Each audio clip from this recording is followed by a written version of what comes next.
Of course, we received the nomination forms, and the Vestal High School administration team and the counselors, we kind of were having conversations, of course, virtually about, outstanding students. And Dominic, we all, as soon as his name came up, everybody just said, he's our choice. I had the opportunity to work with Dominic when he was doing his Eagle Scout project in the fall.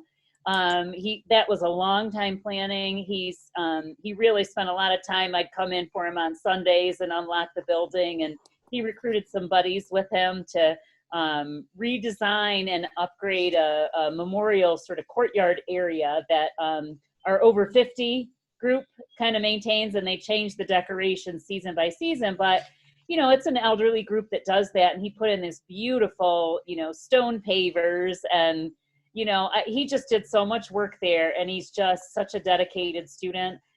He's probably the most polished young man. A lot of kids get that way towards the senior year, but he's been this way since I've known him. He's mature beyond his years, and he really is just a fantastic student, well-rounded. You talk with him, and you will talk with him, and it's like speaking to an adult. He's just a really kind old soul, and always looking out for other people, but never looking for the applause to come his way. He just does things because he sees a need in the world around him, his students around him. He's just brings a lot of joy to every community that he's a part of. Katie? I have to agree with everything she said and more. He's just the most poised, insightful student I've probably ever worked with. Dominic puts thought into everything he does. He's extremely thoughtful. He makes very informed decisions. He's been very proactive in his education. He's a tremendous role model to his peers, and he is an old soul. He's just wise beyond his years. He's exceptionally talented, especially in music. So, he's just got everything going for him. I know he has a strong interest in international relations. I don't think there's anyone who would be a better fit than Dominic, but he could pretty much go in any direction he wanted to and be successful. Because he has the skills that are needed to interact with pretty much anyone and gain everyone's respect. So I'm very proud of him, and I'm happy to have gotten the chance to work with him. I'm not sure, Fred, if you know about the Seal of Biliteracy program in New York State. I'm sorry, I don't, but go ahead. So the Seal of Biliteracy is an additional accolade that students can earn by demonstrating proficiency in a language other than I shouldn't say other than English. If English is their second language, it's demonstrating proficiency in 2 languages. And so by doing that, they get an additional award or additional status on their diploma. And Dominic also received that this year. I had the privilege of sitting in. They had to do their presentations this year on a Zoom call, and I had the privilege of being able to sit in as the principal and sort of watch him, and to see, a student be able to communicate, not only present research in the form of a PowerPoint in a second language, and for him it was French, but also to then field questions in French and then answer them in French. And I only picked up a few words here and there, but just another amazing accolade towards how he has goals, and he sets goals for himself, and really is just an amazing person. Dom, where do you find the time? I guess you only have 24 hours in a day, and the most successful people say that that's enough. You've seen people way more successful than me, like not superstars, like actors, geniuses, entrepreneurs. They've all done that, so you have enough time. It's just more about allocating the time that you have. So for me, a lot of the time when I had a project that maybe I didn't have, or I hadn't allocated the time properly before, I use some of my sleep time. But when I actually did things, get it in order, get everything right, um, a lot of the time came from efficiency. And I think that's the biggest part, finding out when you're available and in the right mindset to do work. That's especially important.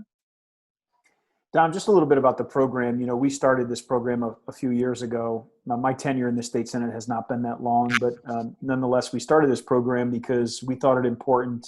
When I say we, I mean my team and then the school districts throughout my senate district, really to just shine a bright light on all the good things that young people are doing. I think all too often in communities across the state and the nation, the adults get all the credit for what is happening in the community. And quite frankly, it was our position that, there were a lot of young people like yourself that were just doing really remarkable things in their own right. And we wanted to use our voice and just really, shout your name as loud as we could and shine a bright light on all the good work that you've been doing.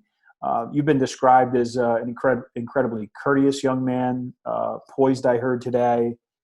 You have compassion for your community. You are mature. Polished.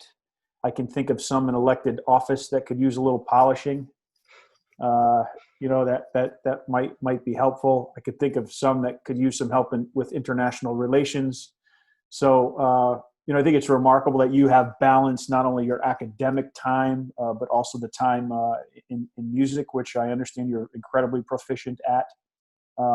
This dual language issue was something that I learned today from Ms. Young.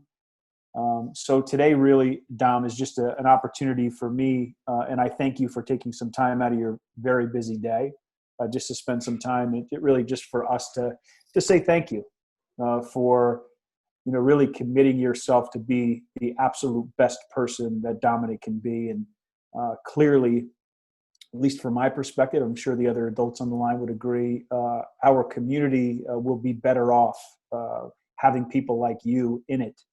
That will, of course, you're the next generation of leaders and leadership. And quite honestly, that's really what we need, not only as a community here in the Southern Tier, but across the state and across the nation.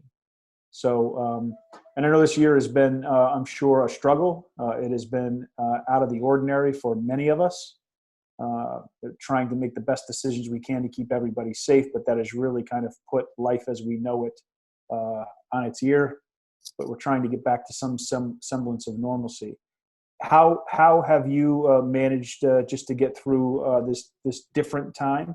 And then my second question to you is any advice for young people kind of walking the same journey that you're on? So during our whole situation that we've been ongoing for the past few months, I think the best way that I've been keeping sane in terms of my academic performance is being able to see my teachers and my fellow students in the classroom on the Zoom calls. I feel like that was very vital to learning, because it was a good motivator when discipline wasn't necessarily enough after being out of the classroom for a month, 2 months, and so on.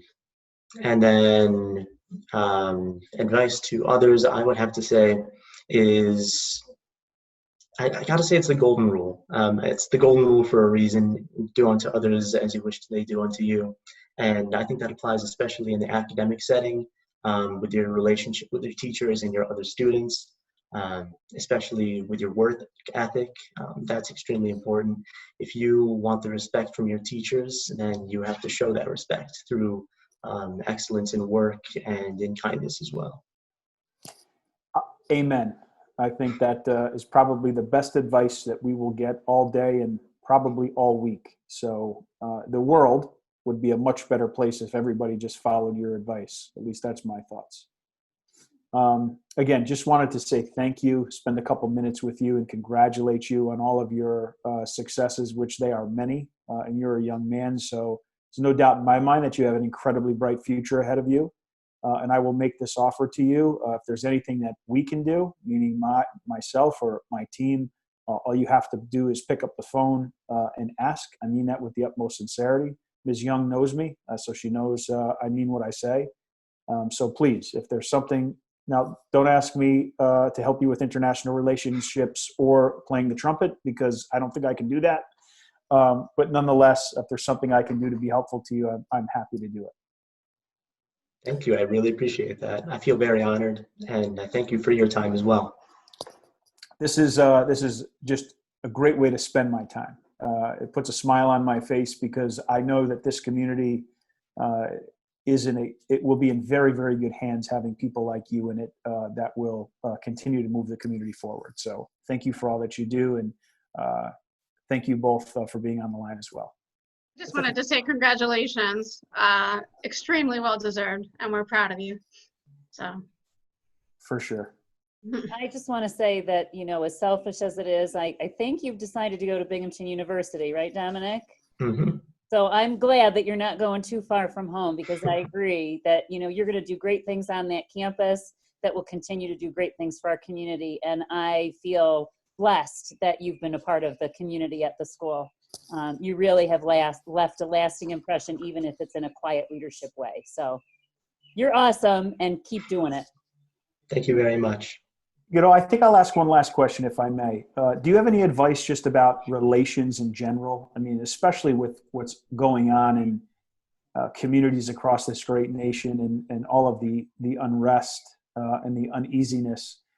Clearly, you've taken an interest in international relations, but at the end of the day, it's all about relationship, right? So I'm just curious as to what your mindset is or what you're thinking about. Yes, so I have formulated some opinions. I think that the biggest problem is that there's so much divisiveness going on. And we all like to see a common enemy, but it's really hard to see a common enemy when we don't agree on what that common enemy is. Some people think it's these people, and these people think it's these people. I think you just need to separate like your political mindset, any other mindset you might have, and realize what we have in common together. And I think that's the biggest thing, is to promote the unity and not the divisiveness. I think all too often in politics, that's what happens, right? People, they draw a very deep line in the sand and they go to their respective corners, and that's it. And everybody talks about why they're right and the other side is wrong. I'd made a point on the floor of the Senate this week. I was debating a piece of legislation, and I was saying to my colleague who is from the Bronx and he represents a portion of Westchester County that, racism is very real, right? Injustices are very, very real, and inequities are very real. But we're not going to be able to address those issues if we run to our corners and have an unwillingness really to just have an open mind. I think listen to the other side about, growing up in the Bronx is a little bit different than growing up in Binghamton.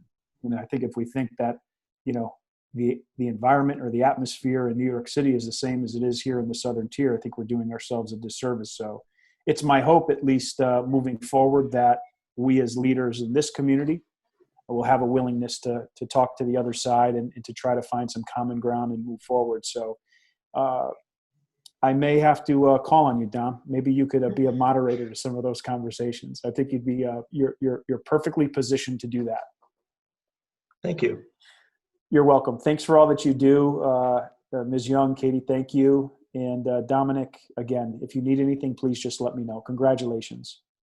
Thank you very much. I really appreciate it. Thank you all. Stay safe and God bless. Thank you. Thank Bye, you. Dominic. Bye, Dominic. Bye, Dom. Good to see you. You too.